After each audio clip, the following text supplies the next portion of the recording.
भारत की शुरुआत करते हैं ऐश्वर्य के एजेंडा से। ऐश्वर्य के एजेंडा में आज बात होगी कि देश को आखिर चाहिए क्या। हम एक राष्ट्र है, कहते हैं unity in diversity. Jammu Kashmir से लेके केरला तक, गुजरात से लेके उत्तर पूर्व तक हम एक हैं, लेकिन हर 100 किलोमीटर पे भाषा बदलती है, 50 किलोमीटर पे लहजा बदलता है, 200-250 किलोमीटर पे पहनावा बदलता है, लेकिन फिर भी राष्ट्र एक। आप दिल्ली में हो, पंजाब में हो, आप छोले भटूरे खाएंगे, आप गुजरात में हो, आप ढोकला खाएंगे, खांडवी खाएंगे, उधर बढ़ेंगे महाराष्ट्र में तो बटाटा वड़ा खाएंगे। खाना बदलता है लेकिन राष्ट्र एक है, भाषा बदलती है लेकिन जुनून एक है। एक राष्ट्र एक कानून की बात हो रही है आजकल। कल तक जब हम बहस कर रहे थे, आज भी वो इसमें आए। हिजाब पे हमने देखा हिजाब पे ये जो विजुअल्स चल रहे हैं, हिजाब पे कर्नाटक के एक शहर में एक कॉलेज से शुरू हुआ और कहां पहुंचा, सीधा पोल बाउंड उत्तर प्रदेश, यानी जहां इलेक्शन चल रहे हैं वहां पहुंच गया। वहां नहीं तो उसके बाद जयपुर, जयपुर के बाद अलीगढ़ मुस्लिम यूनिवर्सिटी, उसके बाद दिल्ली के शाहीन बाग और आज पंजाब के लुधियाना। यह अपने आप हो जाता है क्या? स्कूल में यूनिफॉर्म पहन के जाना ये एक ऐसी बात है तो हर एक बच्चे ने अपने मां बाप से सुनी। सरकारी स्कूल हो, प्राइवेट स्कूल हो, गरीब हो, अमीर हो, हमने ये कहानियां सुनी है दर्शकों। जो लोग बड़े बन जाते हैं तो बताते हैं जनता को, देखो मैं जब छोटा था तो मेरे पास पैसे नहीं थे तो मेरी मां सिर्फ कॉलर लगा देती थी यूनिफॉर्म की शर्ट का, ऊपर से स्वेटर पहना देती थी। लेकिन यूनिफॉर्म होती है, आज से नहीं, दशकों पहले से। यह अचानक स्कूल की यूनिफॉर्म के अंदर मजहब को डाला हमने देखा। उसके बाद अब यूसीसी पे, यूनिफॉर्म सिविल कोड पे बहस छिड़ गई है दोबारा, और दोनों चीजों को कंबाइन किया जा रहा है। हर चीज में हिंदू मुसलमान डाला जा रहा है। मैं इसलिए हिजाब और यूसीसी दोनों की बात कर रहा हूं।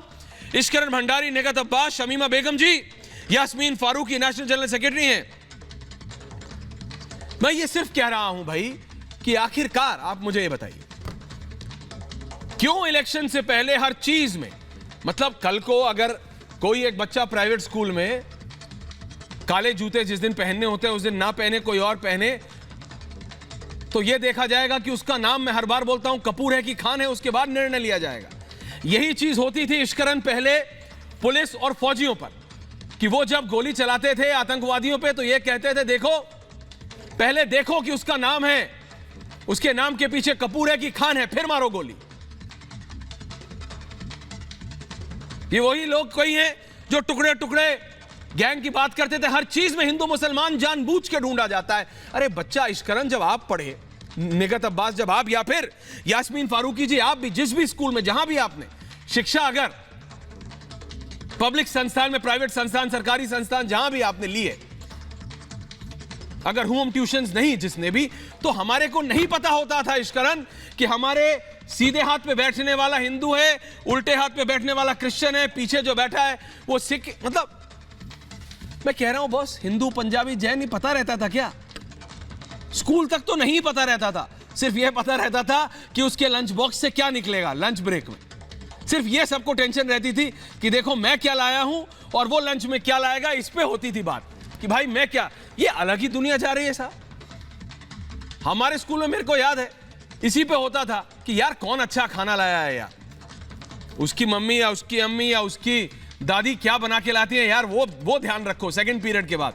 यहां दिक्कत यह है कि साहब तुम हिंदू हो कि मुसलमान हो, तुम भगवा पहन रहे हो कि तुम काला पहन रहे हो, अरे यूनिफॉर्म पहनो, बात खत्म। प्राइवेट में, पर्सनल स्पेस में आपको जो पहनना है पहनिए, जो आपको अच्छा लगे। ना इश्करण भंडारी कुछ बोल सकते हैं और ना निगत अब्बास। लेकिन दिक्कत है स्कूल से। और उसके बाद यूनिफॉर्म सिविल कोड की 2 मिनट और लूंगा।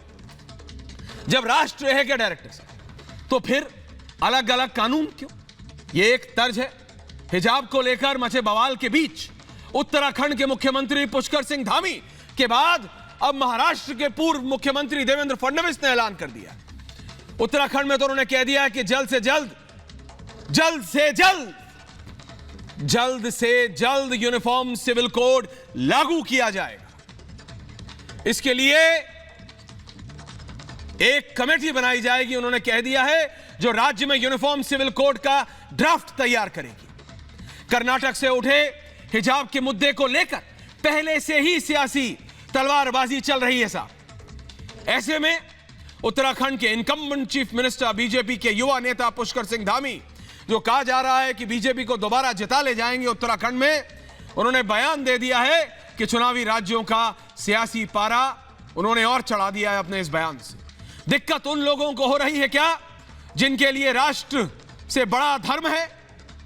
दिक्कत उन लोगों को हो रही है क्या जो समाज में धर्म युद्ध करवाना चाहते हैं? हमने तो सुना, इश्करन आप तो लॉयर भी हैं, राजनीतिक विश्लेषक भी हैं, you sit in political debates as well as legal. एक नेता आए, उन्होंने कहा, बिहार के पूर्व मुख्यमंत्री और दिग्गज नेता, उन्होंने कहा देश में सिविल वॉर होने जा रही है। मेरे को शर्म आई। लालू प्रसाद यादव एक ऐसे नेता हैं जो जड़ के नेता हैं। भाई, स्टूडेंट यूनियन से खड़े हुए नेता अगर इस तरह की टिप्पणी कर दें तो आपको समझ में नहीं आता कि किस लेवल पे डेस्परेशन पहुंच गई है जीत की।